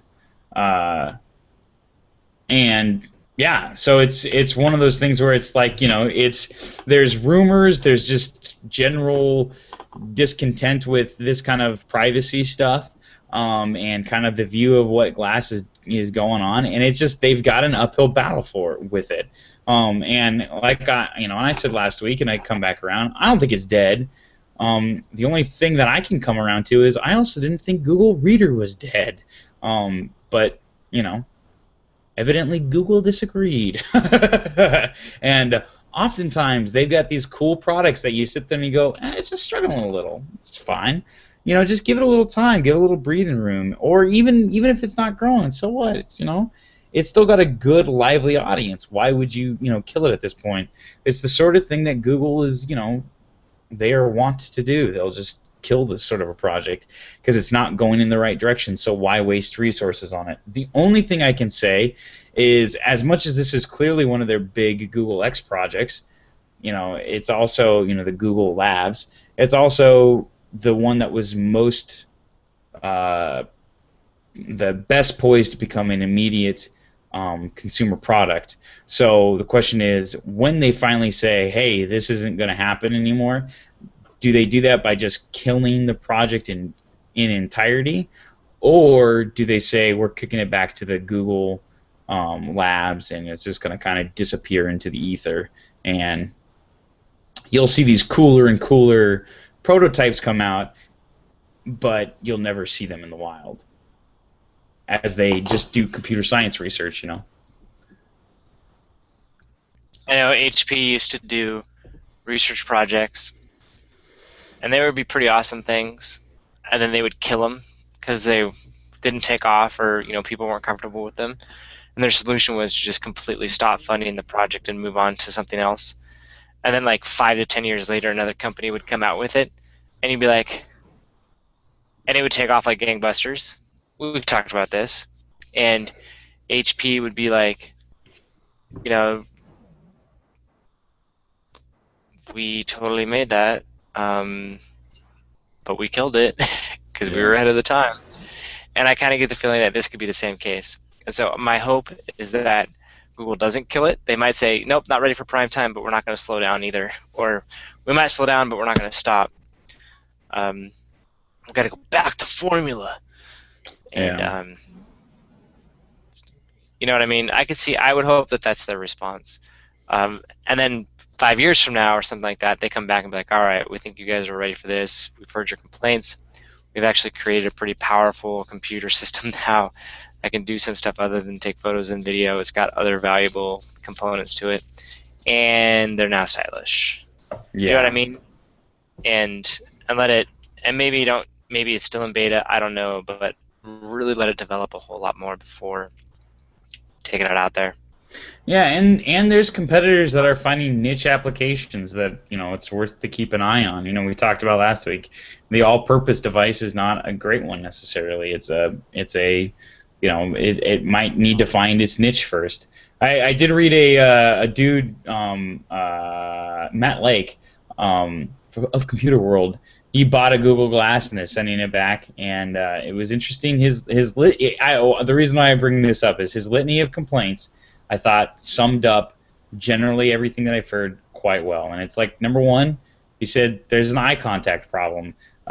Your people can tell when you're looking at, it's supposed to be in your periphery, but when information comes up, you look at it. And he said it's very distracting, and people know you've got this screen in between you and them, and it's bad body language. He said number two, it's not a good listener. The voice recognition isn't as good as it should be. Battery is a huge problem on it. It gets super hot when it's working hard, and it runs out of battery too fast. This one I don't think is big of a deal. I think it's just a bad design. It's not an inherent problem. It's a bad design of this particular model. But he said the bulk of it is just too big. It's uncomfortable. And once again, also kind of going along with that is that it's not very inconspicuous. It is conspicuous. It's really easy to notice. The problem that he said, and this is just these are stupid things that it's part of it being in beta, but it's like all of his pictures that he takes are crooked, and he was really irritated by the fact that everything was crooked. And it turns out that his ears are crooked, and so the glasses sit on his face crooked, and so everything the pictures get, and he's like, optometrists and portrait photographers showed me why. One of my ears is higher than the other, so the glasses rest at a tilt at all times, which is funny because it's it's the reason why I have that problem. And it bothers me a lot when I look in a mirror. I recognize that literally nobody but me notices, so I try to keep that in the back of my mind at all time. But one of my ears is higher than the others. No, you can't tell right now because I have headphones on. But it's he goes into the directions drawback. It can't can't do GPS without using the phone's cellular data or mobile hotspot, which is kind of the general. It's not great without a cell phone. It still requires that. It's not a replacement, which is annoying, but it's sold that way. It, but at the same time, it's it's definitely a peripheral. It doesn't. It exists. It does not. There's no point in having it on without a phone. The earbud just doesn't work. Very well at all. And he said that one of his big complaints is Explorer envy. He was like, you go online and they show you all these cool videos that people have taken with the glass and cool pictures and everything, and it's kind of all curated for the best of the best. And he goes, and what you realize when you look at your videos and stuff is that you live a boring life. And it's kind of a stupid complaint, but I think it's indicative of a bigger issue, which is to say, most of us live boring lives. One of the biggest selling points on this thing is not something that we need to be sold. It's kind of a niche. And so it's it doesn't make you go be an explorer. It augments someone who already is an explorer. So why do most people need it? Yeah, that's interesting. So David Perry, I was asking him, and he's like, yeah, I don't really wear it anymore. And I was asking him why, and he goes, because I work from home. I don't need to wear it in my home. Yeah. He's like, yeah, that's it. At this. I'm at my computer screen. Amazing. Right. Yeah, I got all my notifications right there. It's funny, I was thinking about it, and it's I like to think about new technology and try to pull parallels from old technology. It's like when people ask me, why would I want a smartwatch when I've got my phone right in my pocket? And I bring up what I always bring up is, why would I want a wristwatch when I have a pocket watch? What is the phone was a regression, the smartphone was a regression in that kind of technology, where we went from something that was in our, yeah, okay, it was a stylish thing, but I think about glasses in general. Glasses seem so compelling, especially to people that need to wear glasses, because we wear them, but there's certain characteristics of glasses that go along, like people have different glasses for different things, and they have contact lenses, and sometimes they don't wear them at all, and sometimes they have different styles, and we have sunglasses and all these different. There's an idea of, it's very common for us to put something on our face, just like it's common for us to put something on our wrist, and so there seems like it's potential there, but I think you need something that's just way more flexible than what the current version of glass is, and it needs to be. It's like, I think it just needs to find its niche. It really's got to find its niche. That's the big thing. Is they try to make a device that's good for you all the time, and therefore it's not good for any particular situation. And whereas if you think about glasses, they're tools they're not all-purpose tools unless you're blind. Generally, they're task-specific tools to augment a specific task, block out the sun, help you read, help you drive, and oftentimes you have different glasses for different things, and that's what Google Glass has got to become. It's got to become great at something, and worth the money for something. The reason why they can charge so much for phones is because they're great for everything. But that's not its only issue, though. Or is it? ... Well, the other issue is an article that I was reading about where he was talking about this phenomenon of foregrounding, where he's like, there's just issues that we have in society, and this brings it right to the foreground. Mm. And it's easier to blame a device than it is to address the cultural issue. And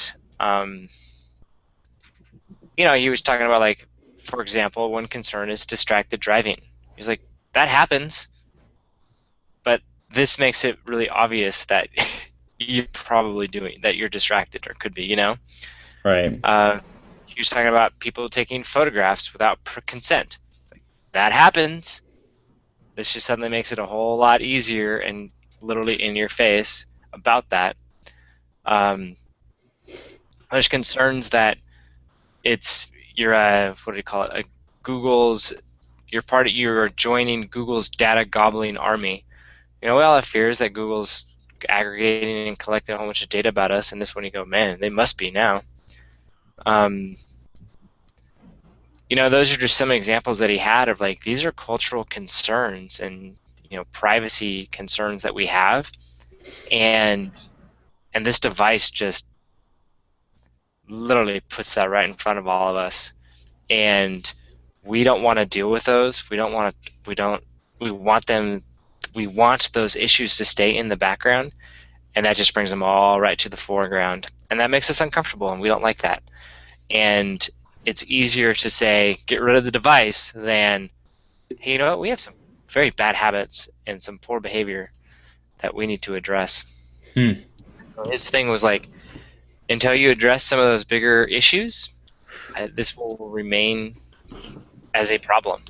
Right. And he's like, and until that happens, he goes, he's very dubious that, he's not convinced that it will take off as a result. But yeah, which I thought it was just an interesting take on the situation and why it's not succeeding. It doesn't necessarily have to do with Google or the hardware or the capabilities. It has to do with the cultural issues that we have that this enables to make even worse. And there's other things better, right? Like capturing the moment in pictures and video. That happens. It's hard to do. This makes it easier. That's good. But there's the flip side. Right. Right. I think it's fascinating because it's clearly, those are clearly valid issues, and Yeah. it's going the wrong direction, James. Yeah, yeah. I know.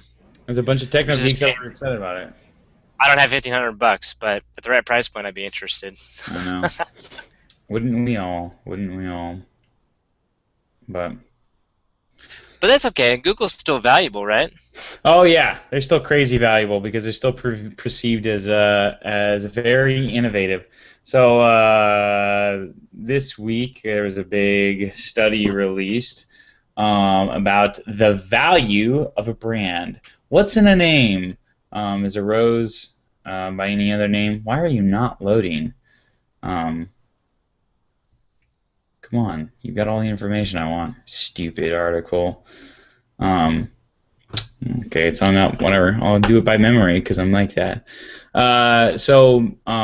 Right. Again, it loaded for me.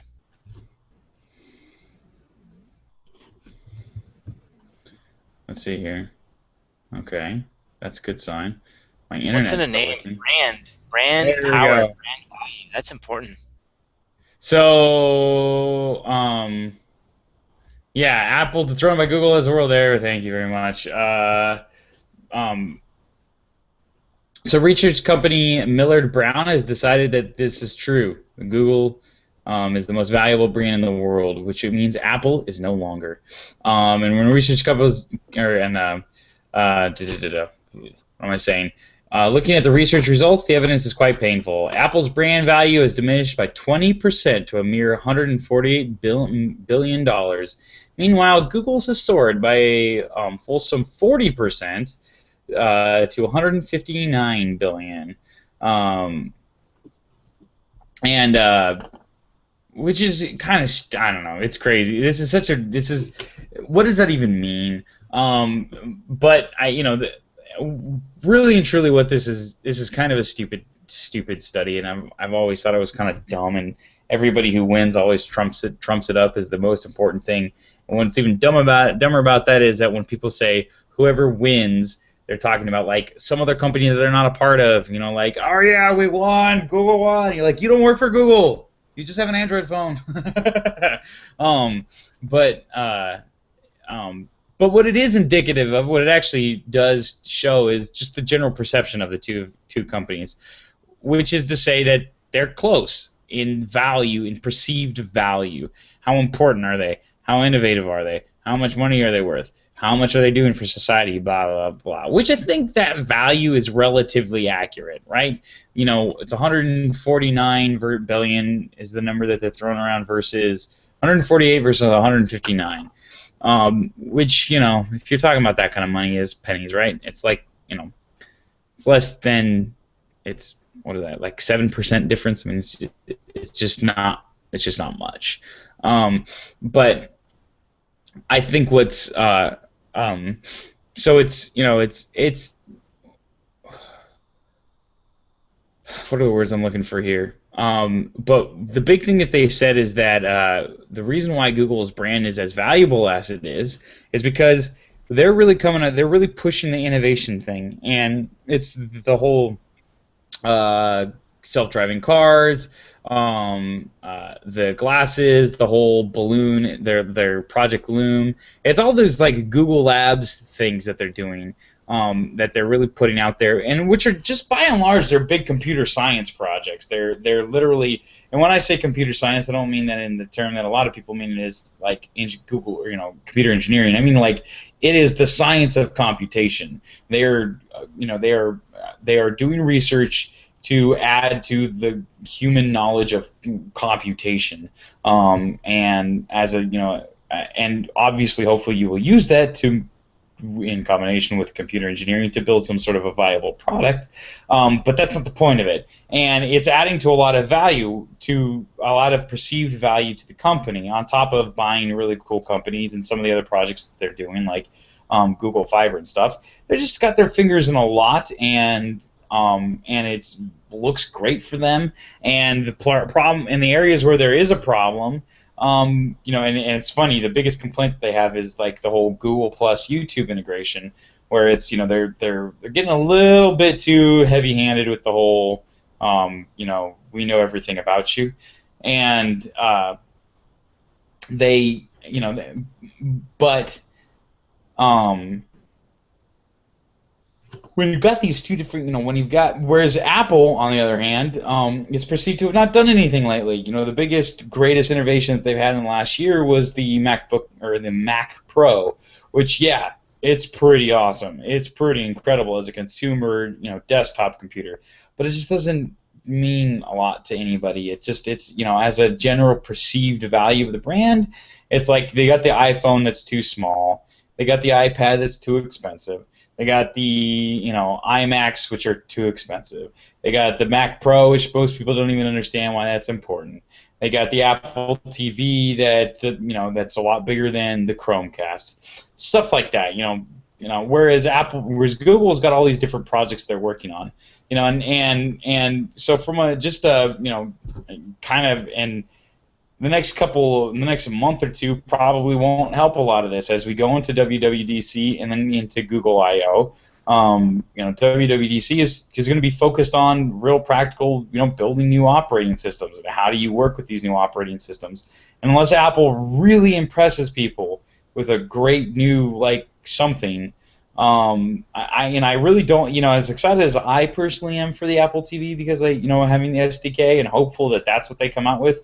I'm not really expecting that to be the deal because you sit there and you go or even if that were to come out, I should say, and I'm right, I don't know if it would change that much because it's still just the Apple TV, and now you can put apps on it, which you can do with, the Kindle's Fire TV thing, Amazon's Fire TV. And so, I don't know, it's just not it's an interesting study in that it studies your kind of your mind share as opposed to your market share. And yeah, Google's clearly kicking Apple's butt. What do you think? I would agree wholeheartedly. Yeah. Is there anything that Apple can do that would stay consistent with the kind of You would? Finish your thought. And say, is there anything that Apple can do in the next year that's consistent with the type of company they are that would change that? Do they care? No and no. Okay. No, Why? I mean, clearly your amount of sales don't matter in this study. Yeah. Um, um, or your R&D ratio, or things like that. Your number of employees to dollar per employees, whatever. Those types of ratios don't matter for that kind of thing. It's a very touchy-feely type of survey. And so when you got something like that, it's just you're talking about consumer sentiment that changes over time. Yeah, I don't know. There's nothing you can do really. And Apple's not the kind of company that's going to go off and do Google X type projects. Yeah. They're not into that. That doesn't get them excited. So they're going to keep playing it safe and keep refining on good ideas, which is a type of innovation, but that's not totally what they're. I don't know. And at that level, again, you think about your plus or minus and your accuracy, they're all the same. Right. Really. Yeah, I would agree. I think means I think that a poor perception of Apple can be hurtful for them to their image in the long run, and I think that this is not a poor perception, though, right? They're tied for first. Big deal. Well, when you put it like that, it's just headed in the wrong direction. Okay.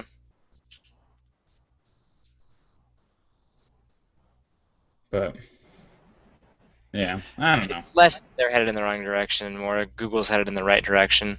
But Yeah. I hate to be this way. If Google keeps, if glass gets semi-canceled or whatever, and the cars do genuinely take 10, 20 years before they become a reality, Google's going to be in that same camp. Yeah, that's true. That part of it is Downward.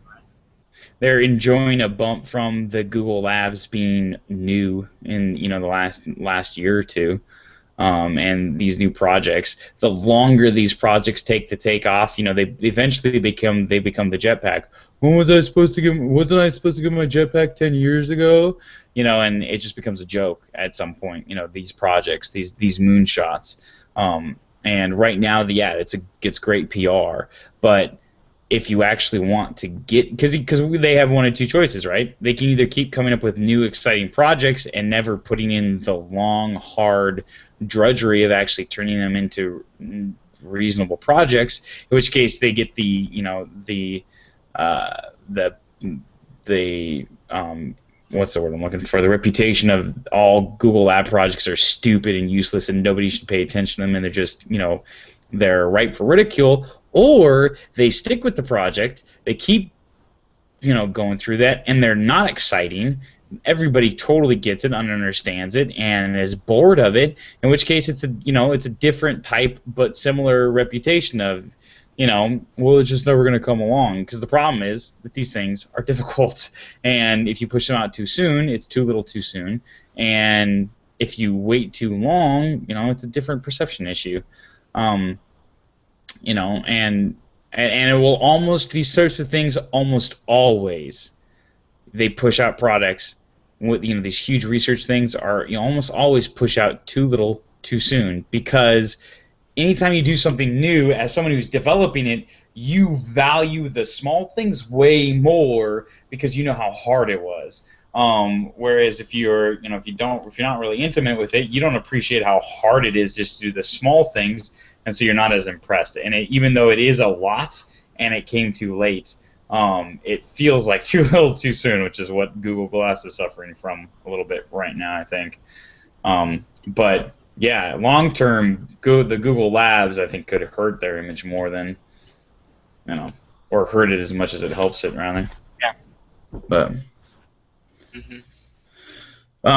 speaking of Google companies that aren't helping the image right now, so Nest has recalled all 440,000.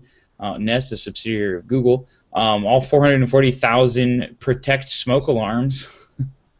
Bummer. Oops. Why? Yeah.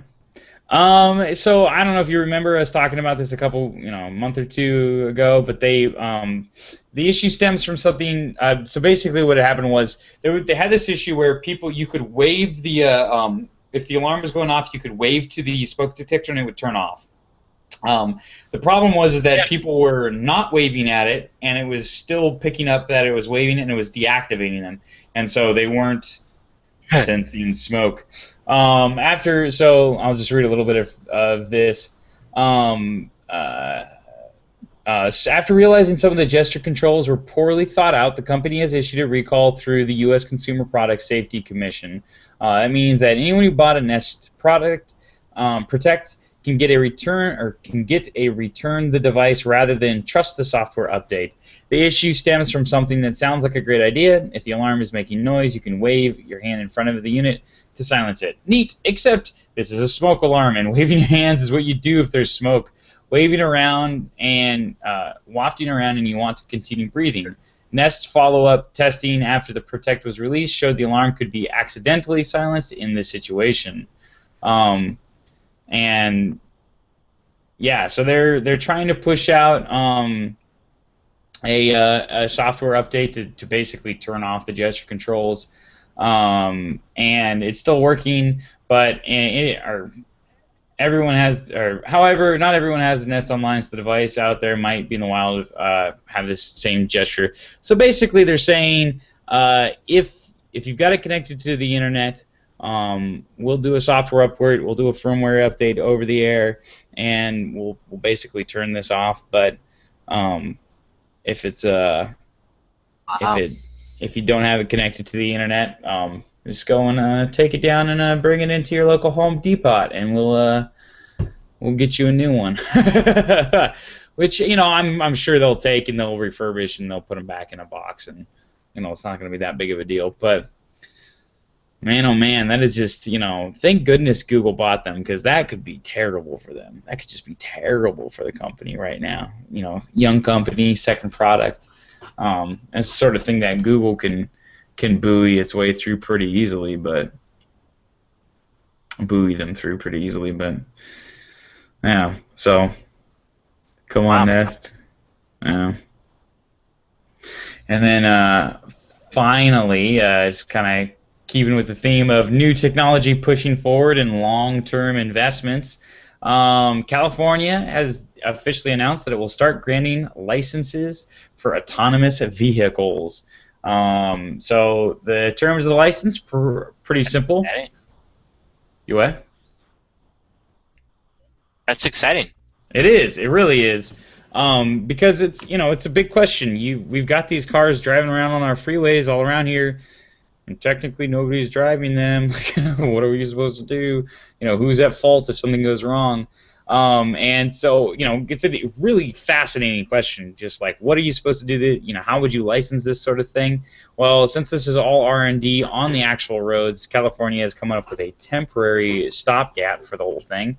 And the good news is the licenses will only cost $150 a pop. And not only that, but it covers 10 vehicles and up to 20 drivers, which is cheap for that many vehicles and drivers. The bad news, on the other hand, is you almost certainly can't get one, and not just because you don't live in California. It's some of the terms, but not the only terms, are only designated employees of a select autonomous vehicle manufacturers can apply, so Google employees. The car must be insured for at least $5 million against personal injury, death, or property damage, which I think means technically my Civic would qualify under that, just it can't drive itself. The test driver has to be able to take immediate control of the car at all times, which is a safety feature that Google put into their cars and probably something that they had written into the law. The test driver must have a licensed driver, been a licensed driver at least 3 years, with no more than 1 point on their license, no accidents and that resulted in injury, and anyone who's had their license suspended in the past decade due to a DUI is ineligible. So it's like you got to be a super safe driver. You can't just be a driver. You got to be a good driver. And then any accidents while operating the autonomous vehicle that result in damage or injury must be reported to the DMV within 10 days, which is pretty standard fare for the DMV. So I'm not exactly sure why that needed to get thrown in there. But yeah, so they're not going to be crazy, reckless computers driving cars anymore. Now they're going to be well-insured, legally sanctioned crazy cars driving themselves everywhere. So that's kind of cool. And then, and just kind of pushing this whole conversation forward, the other thing that people have been talking about is just sort of looking at the whole, these cars are really safe and they don't get speeding tickets and stuff. So what happens to the budget of police departments? And I don't actually know how true this is in other states, but a big part of the police's supplemental or law enforcement's budget comes from tickets, speeding tickets and stuff. We charge. Our tickets are designed to disincentivize you through the penalty of payment, which means that generally it costs more they're going to charge you more for the ticket than it costs to process the ticket, which means that they actually generate profit, which kind of goes into the whole police quota and stuff, because all of a sudden they're making money. It's a profit center for the law enforcement. So if you take away that part of law enforcement, what's going to happen here? Which is an interesting political question to see coming down the ballpark. I know. Yeah, they will just lose a lot of money and then eventually scale back. Yeah, well, I actually think to me, I sit there and I go, but it's a profit center. It pays for other essential duties. the highway patrolmen pay for part of the detectives' budgets at murder scenes. So it's not just going to be like, you have to scale back the police department, but you also have to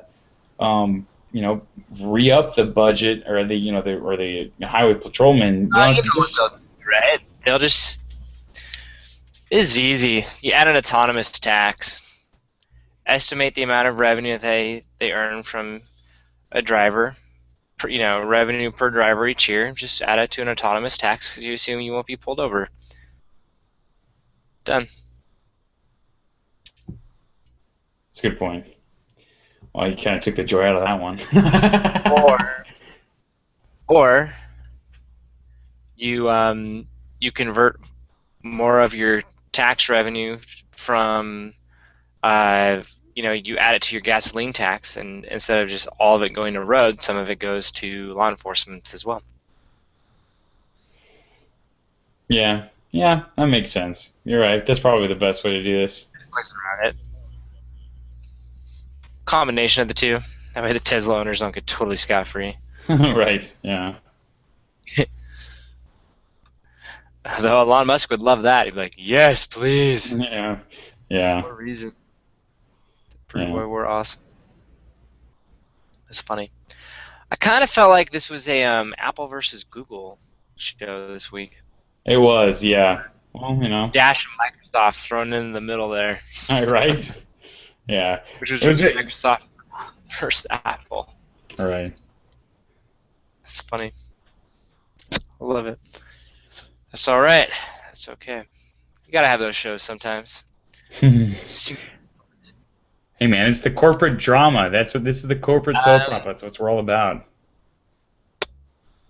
Exactly. I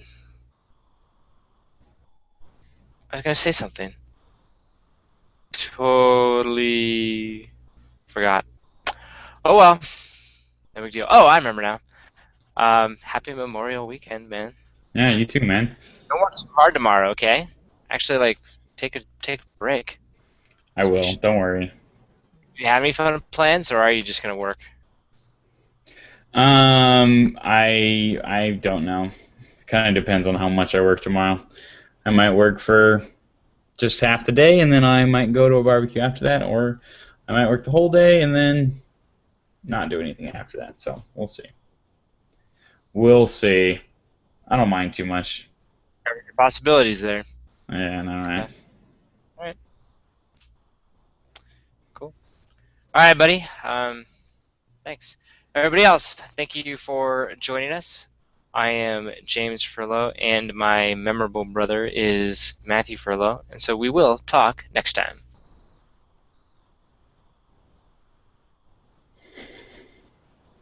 Totally kidding. Can you hear that? Hear what? That wasn't a joke. Hmm.